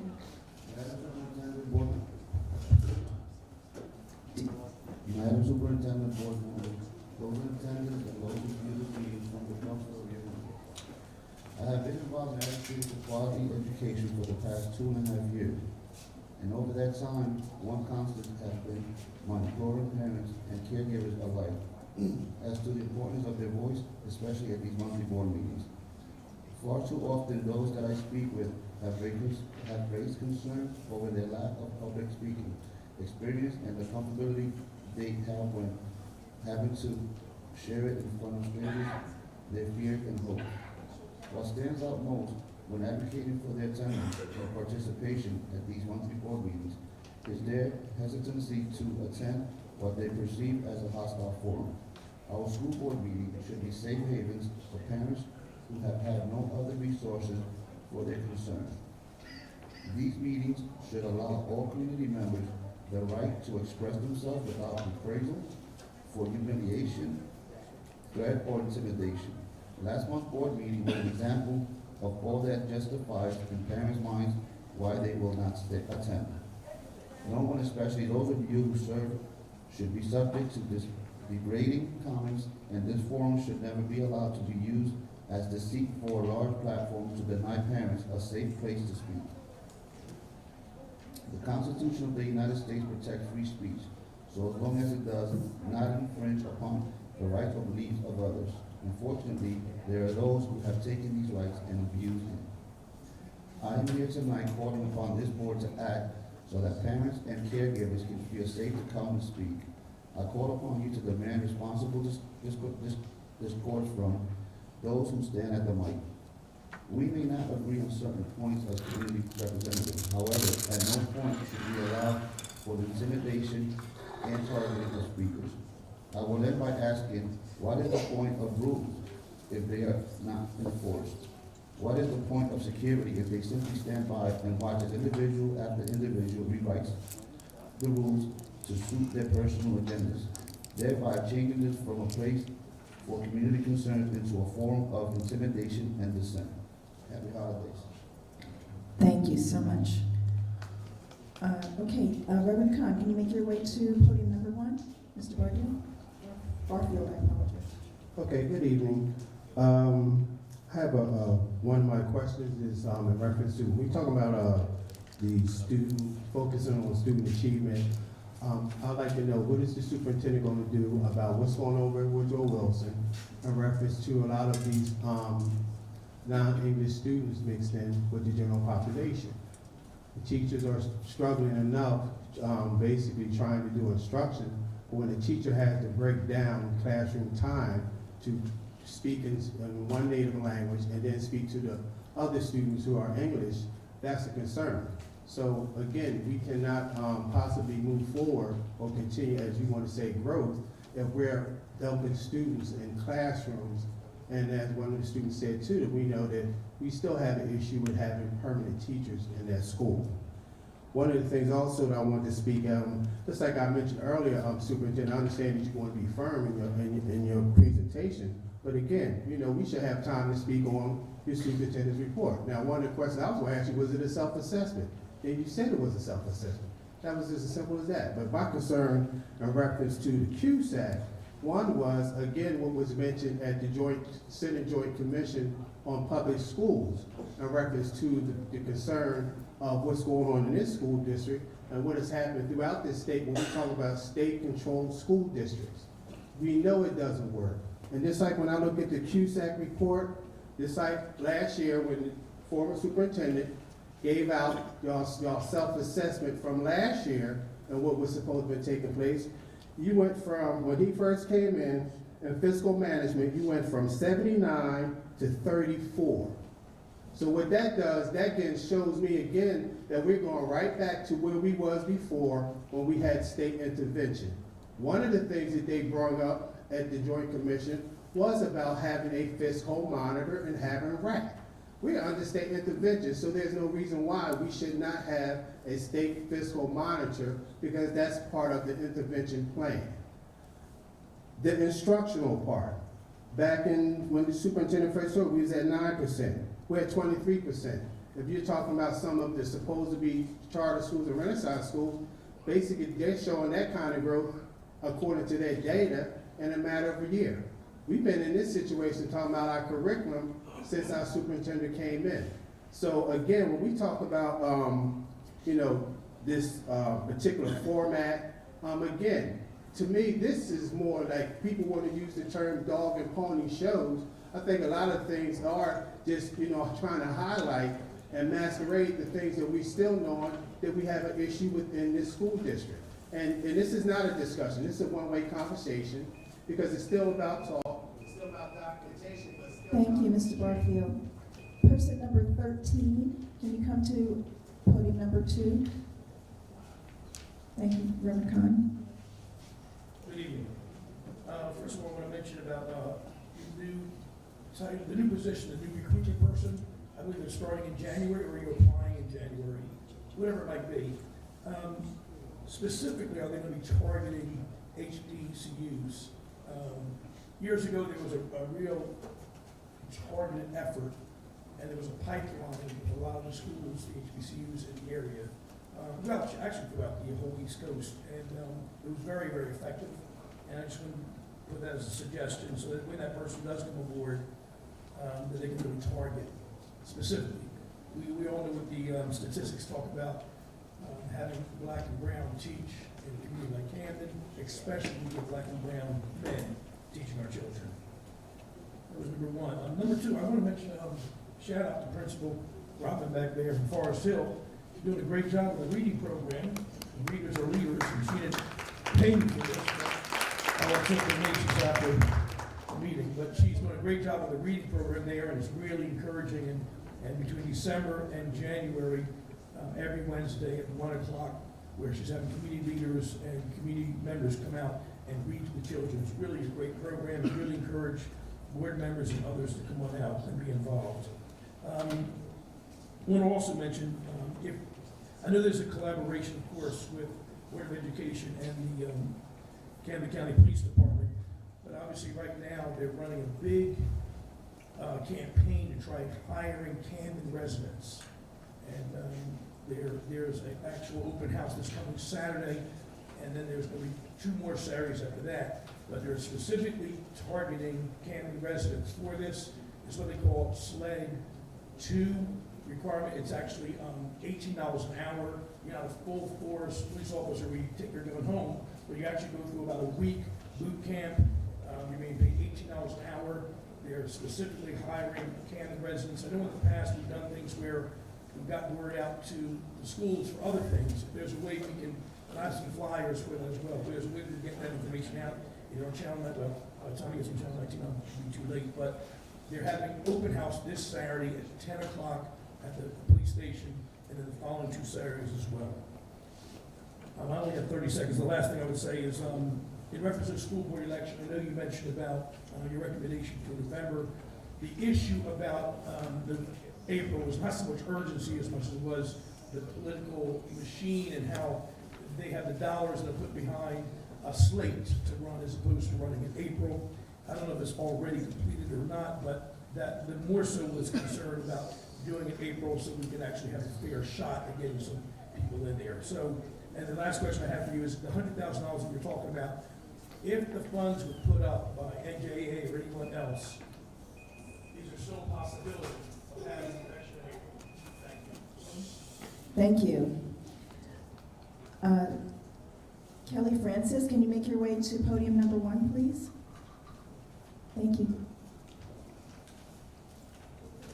Ms. Hi, my name is Luca, and this is my second year that my daughter been in marketing school, and so far I like it, and thank you for the stuff you're doing in Camden, that you're getting more education, I'm sorry, that you're getting more education for the kids, getting out the kid from the street, and I say thank you and Merry Christmas.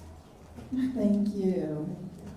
Kelly Francis, and then Aurum Mengales. Please make your way to podium number 1. I'd like to submit to the appropriate authority, either the business administrator or the legal department. Would you take that? Thank you. I want to talk about the proliferation of school buses in the city of Camden. I don't have a vehicle. I got rid of my vehicle as a resident of Camden. I really don't need a car, so I use public transportation or I walk all over the city. City of Camden is only less than 9 square miles in area, which means approximately 3 miles by 3 miles. That gives you the approximation. But I see dozens and dozens and dozens of school buses every day on the city of Camden. Now, it was my understanding that these Renaissance schools were supposed to be schools that took students from the immediate area. But I see dozens of school buses at these Renaissance charter schools every day. I mean, there's so many of them that they are changing the roadways to accommodate the school buses, one way or drop-off, pick-up areas. Now, how much money are we spending per year on school bus transportation? We are a very small city, 3 miles by 3 miles. And I understand that the new governor just vetoed a bill that would have expanded the catchment area for the Renaissance School. But yet, I see hundreds, probably hundreds of dozens of school buses every day in the city of Camden. I mean, I can remember before charter schools, well, the only time you saw a yellow school bus in Camden was when they were taking athletes to sporting events. That was the only time you saw school buses.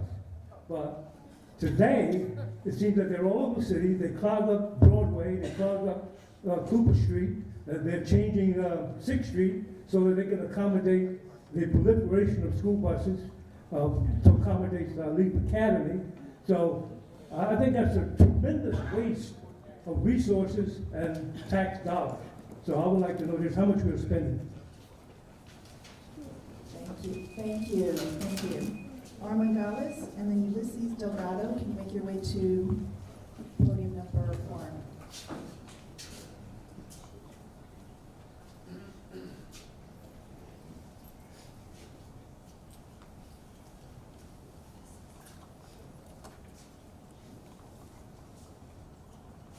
Good evening, Ulysses Delgado, 3197 Federal Street, Camden. I'm speaking about Wilson High School. I'd like to know how we'll be coming along hiring bilingual teachers. That way our students to learn both languages, Spanish and English, so they can learn that. I like to see my Board of Education elections in April. Now, this was the fault of the mayor and the city council people who gave our school system to the state. They created this problem towards the taxpayer. Gave it back to Christie. He didn't even know how to operate our city public schools, bringing all these outsiders coming in here and taking all our jobs and all this stuff, laid off a lot of our building and ground people. You know, I like to see my residents get these jobs back so they can support their families. Right now, a lot of them are struggling in the city of Camden right here. Our taxes just went up to $125 in here. And Camden's coming, it seems like it's gonna come to like Philadelphia, Northeast Philadelphia itself. Gentrification, get rid of the blacks and Latinos, and the outsiders come in here and take our schools. That's what's going on in the city of Camden. I like to bring my elections back to April. I don't care how much it costs us. This is our taxpayer money. They raise it every year. The governor, they burn out, waste a lot of money in the state. Let's bring our elections to April, so we keep it away from the politicians. Politicians should be not interfering with our education of our kids. That's why we have professional teachers in here. We have you, superintendent. You're doing an excellent job in here for the last couple months. I appreciate what you're doing, looking out for our kids, real interest in them, and you being really involved. I see that your heart's with our kids. And continue the good work. I'll be there to support you, and if you need me, but we must hire bilingual teachers at Wilson and secretaries. I've been coming in here for a long while. Nothing has happened. I'd like to see something happen pretty soon. And have a blessed holiday, all you guys. God's good. Have a blessed one. Thank you. Thank you so much. I'm trying to put some police officers in the schools. Maybe that young boy over at the school would have been alive today. With gangs set out there for 2 days to lure him out. And it's not the first time the situations have happened and called the police and don't come. But y'all feel threatened by somebody's passion and have demonstrated themselves other than being in here about what they feel about their children. But you got police officers in here, but you can't find no police officers when you need them. What do you think about that? I resent that. However, have we got nurses in the school yet?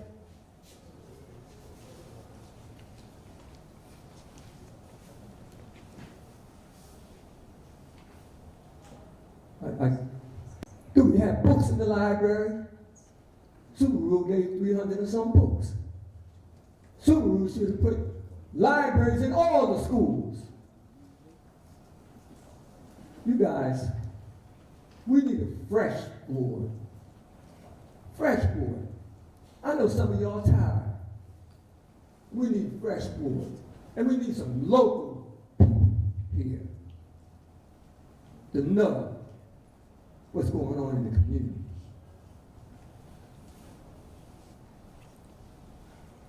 I was really kind of like dismayed when I was here 2 months ago when I was trying to express my concerns and have someone want to call the police on me in expressing myself and how I express myself. And this is something about the Constitution, don't depend on everything. Yes, it does. We paid the price as black people. We fought in every campaign. And people come in this here country because it's great. We made it great. But they come in and disrespect us. Then we got a bunch of people coming up here talking about they don't feel safe. Parents don't feel safe about what? Being in the schools, walking the street, or coming to a meeting that you don't even really get answers for your concerns. You know? And then you got people coming in parade up in here. They get paid to come up in here to say what they say. Who are the charter representatives, charter schools sitting on the board? Who are those people? Can you raise their hand? Or you ain't got no charter people on charter schools? Thank you, Mr. Margulies. Thank you. Your time is up. Superintendent?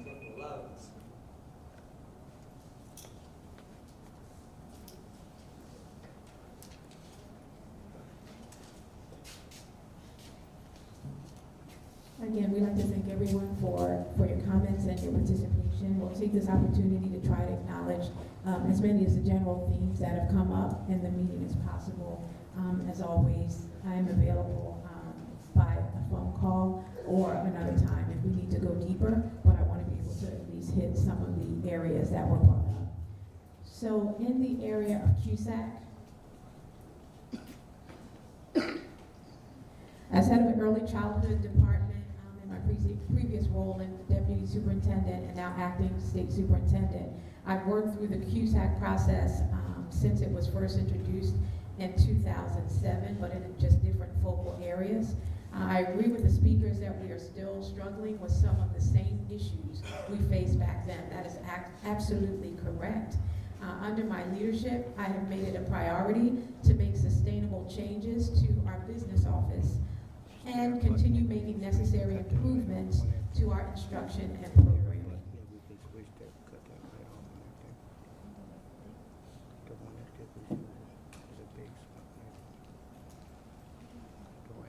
Thank you for your patience. My personal views on CUSAC are not as important. So there are many personal views that I have on CUSAC, but it's not about my personal view. It's about what is going to lead us to a path of sustainable local control as quickly and as steadily as possible. The fact is that these are the standards we are held to as we work toward local control. I respect the standards, and I will do everything in my power to ensure we are getting the highest possible scores. Because when we do, that means that we have been able to effectively restore our district back to one that is healthy and one that is producing outcomes. If we have no results and our students are not achieving at the highest levels that they can, because they can do so much more, but we need to make sure that we're giving them the quality environments and the quality curriculum in order to do that.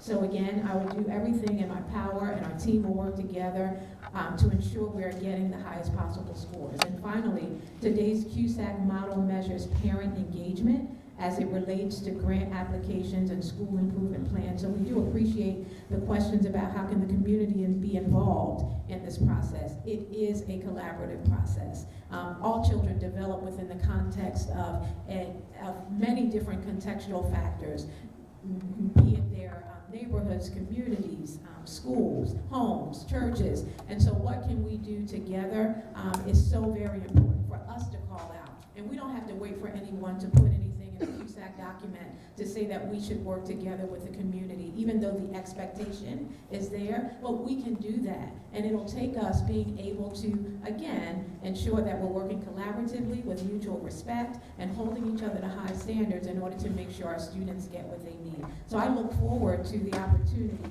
to continue to work collaboratively with the community. And we will say more about how we will specifically embed that in our future parent roundtables as we move forward. But those questions on CUSAC were very, very important.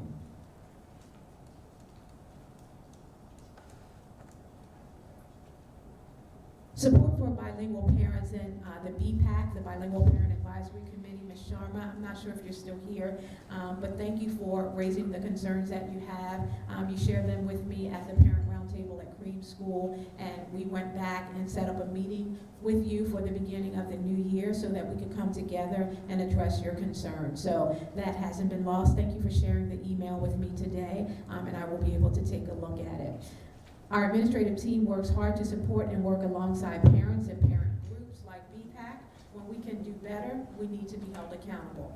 So I always appreciate the feedback, and again, we look forward to learning more because we want to make sure that all of our parents have opportunities to have their concerns heard and to see results on what they are presenting to us. With regard to literacy supports, I believe this was raised by several individuals, and I know Ms. Jocelyn has been a champion and remains a champion of ensuring that our students have access to high-quality literature in our classrooms and our buildings. Our in-class libraries and specific reading interventions are designed to support student access to text and focus on the areas where the students need to make progress. We did receive a large donation also from Subaru this past week. I believe there were 5,000 books that were shared across the district, and they're STEM-based books. So our school support team member, Lynn Price-Jones, was very much involved in that effort to select the books. So we are looking forward to seeing how our students engage with these materials, and we will continue to find innovative and creative ways to build our classroom libraries so that even in those schools where there are no traditional libraries, that our students do have access to rich, quality, diverse literature in order to grow. So thank you for continuing to push there, and we will continue to increase our classroom libraries.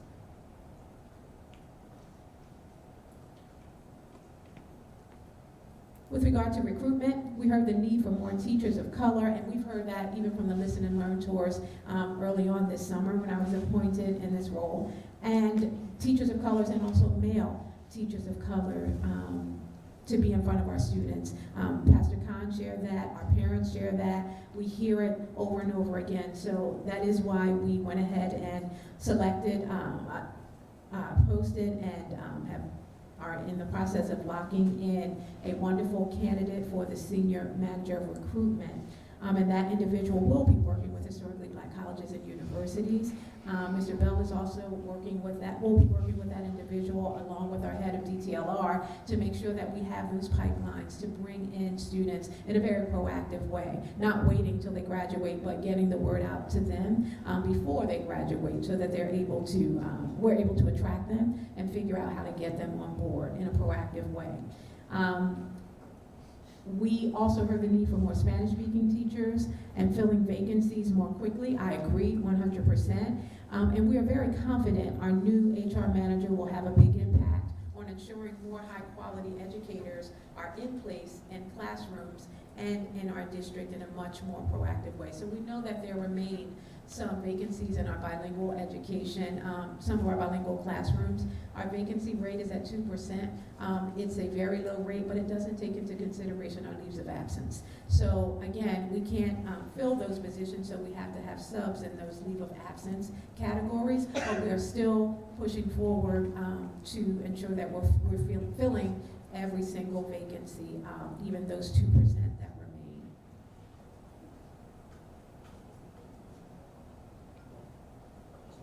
With regard to transportation, Mr. Francis Kelly spoke and asked a question about transportation. You are absolutely right. I asked the same question when I learned of some of the intricacies and complexities of transportation and who that the burden of that falls on. So you're absolutely right. The district takes responsibility for supporting families to get transportation to the school that they choose for their child.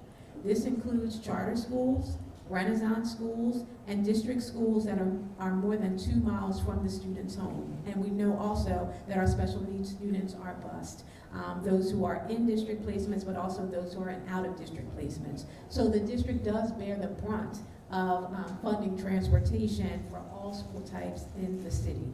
So you're absolutely right. What we try to do is work with the commission to get the least expensive routes. So we're minimizing that amount of money. We do get state aid, some state transportation aid, and we can give you that number because I know you asked for a specific number.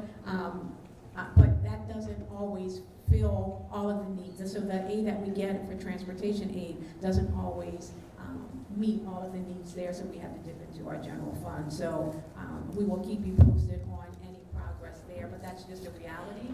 We are responsible as a district for providing transportation to all children in the city. Election timing, this came up quite a bit.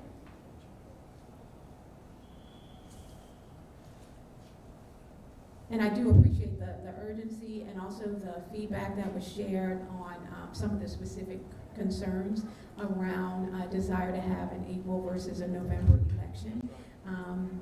And I do honestly and sincerely, I mean it when I say I appreciate the urgency our community feels in holding the first election for our advisory board members. The decision that I made was not an easy one, as I already shared, and one I made with the best interest of our students in my heart. The cost of the election is my primary concern, as well as the huge operational challenge running an election will put on our business office. I did hear, Pastor Khan, you asked a question about whether or not there will be an opportunity to receive any funds from other sources for this, and that's something I hadn't considered because I didn't know anyone would want to give us $100,000 to do that or above, but that's something that I can take into consideration. But at this point, in looking at all of the aspects, I still am landing in the same place where I was, which is that the election in November would be less of an operational lift, less of a financial lift.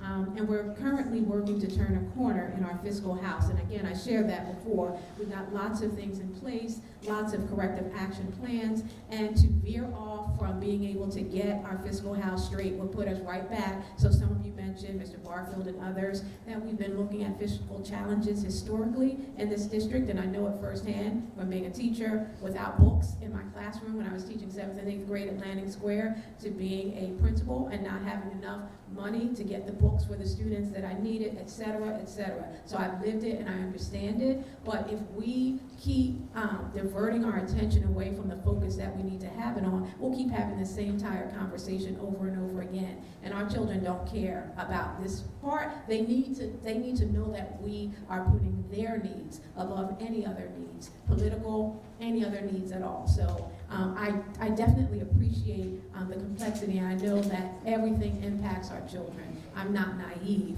but again, this decision, as I said before, and I'll move on, was made just to make sure that we're able to provide our students with health, safe environments, given the emergent needs that continue to come up in our buildings.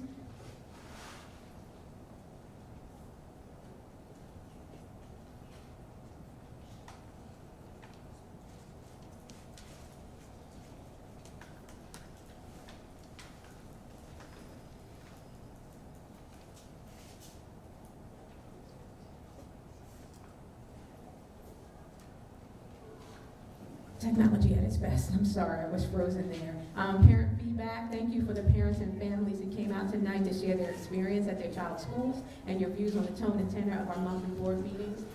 I do welcome your family's feedback, and thank you all for keeping a respectful and positive tone tonight. I hope the positive standards we have set tonight continue. Not on hope, we will work together to ensure that they do continue, because hope is nothing. We have to make sure that we are being very true to our word, that we do what we say, and that what's in policy is what we abide by. So thank you so much for that positive tone tonight.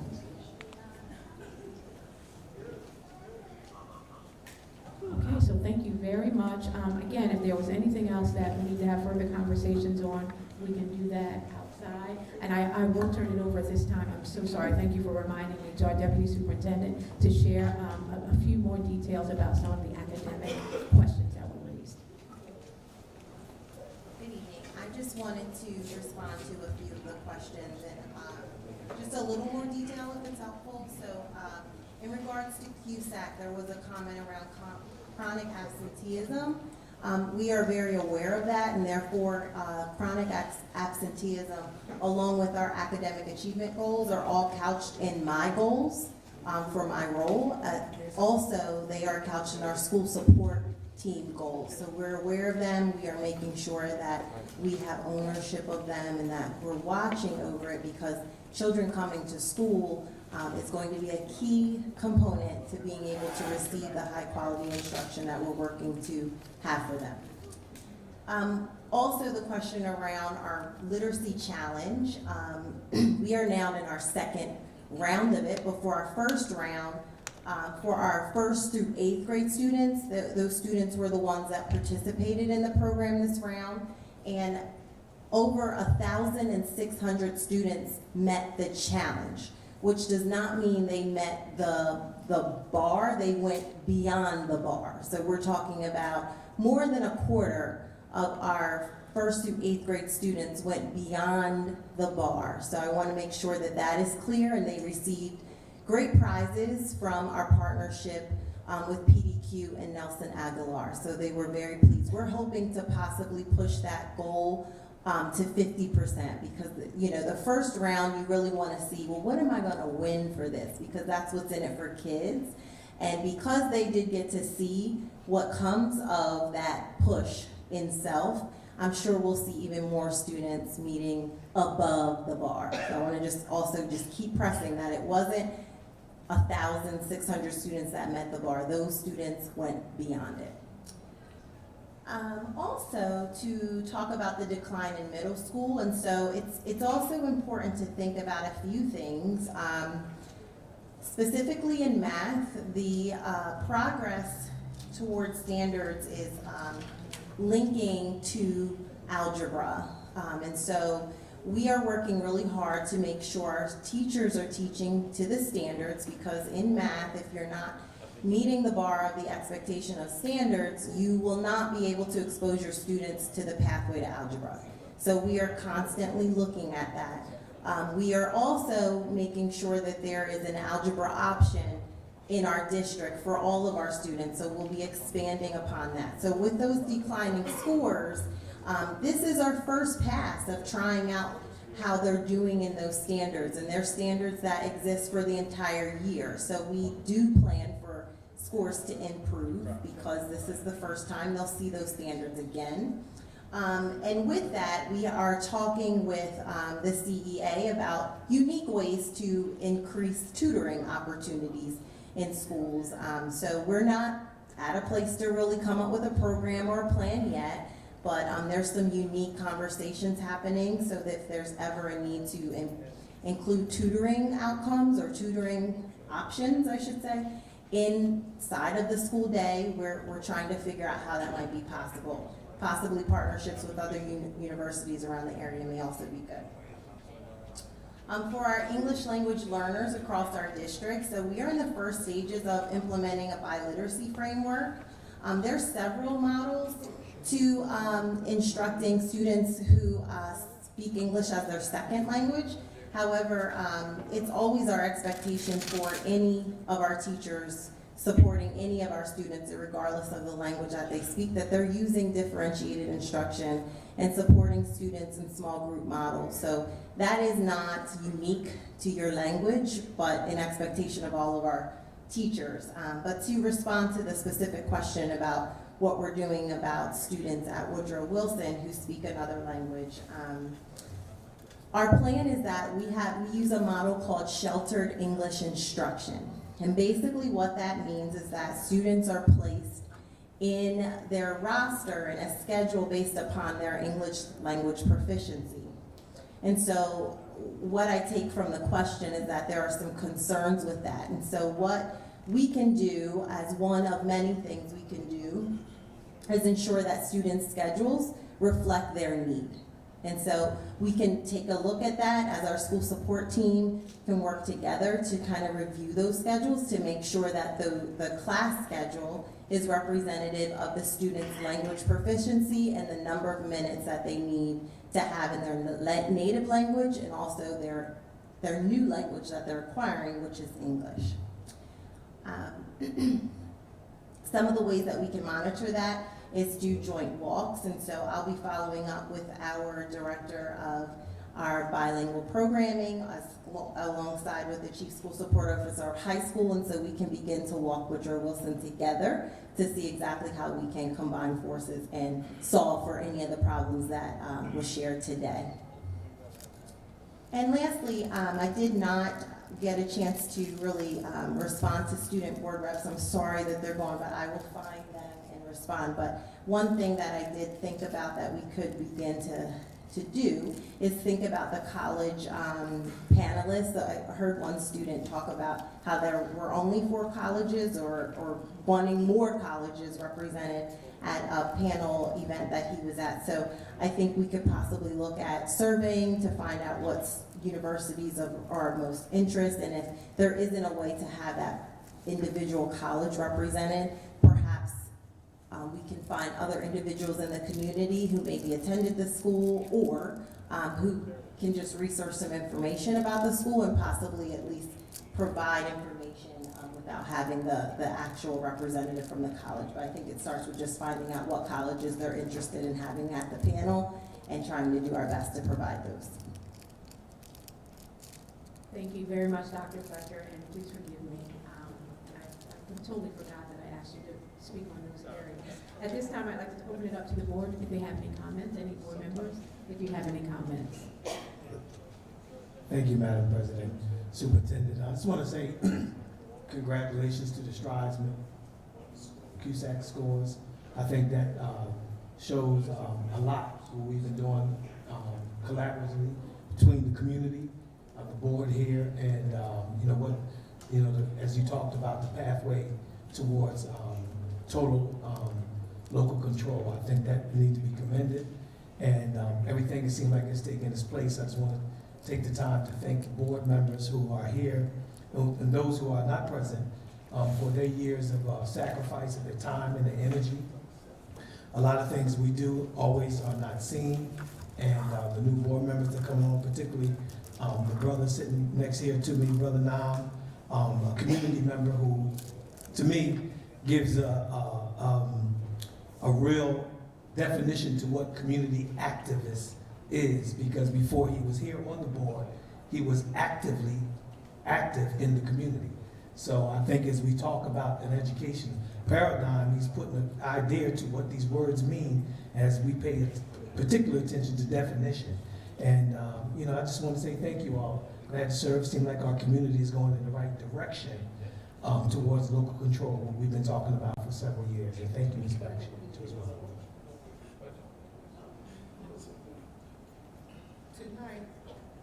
Tonight I took the opportunity to stop by at Camden County College. They had a community college opportunity grant open house. And the reason why I wanted to stop there to get some information so that way I could share it with the superintendent. I didn't know whether or not she knew about it,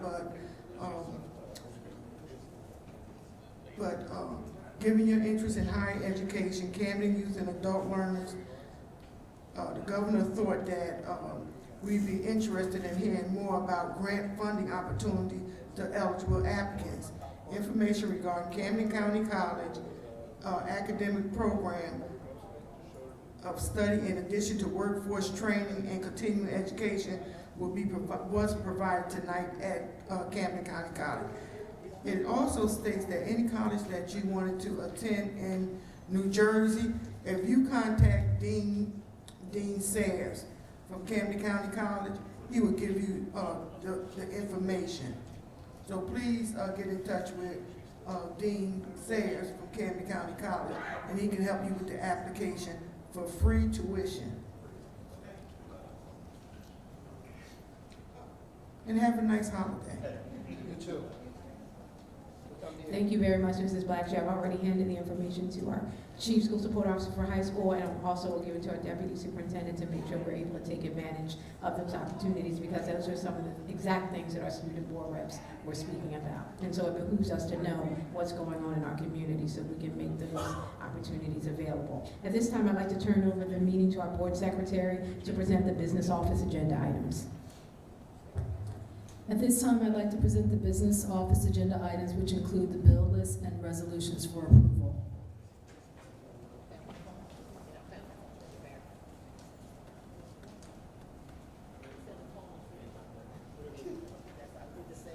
Does anyone from the board have any questions?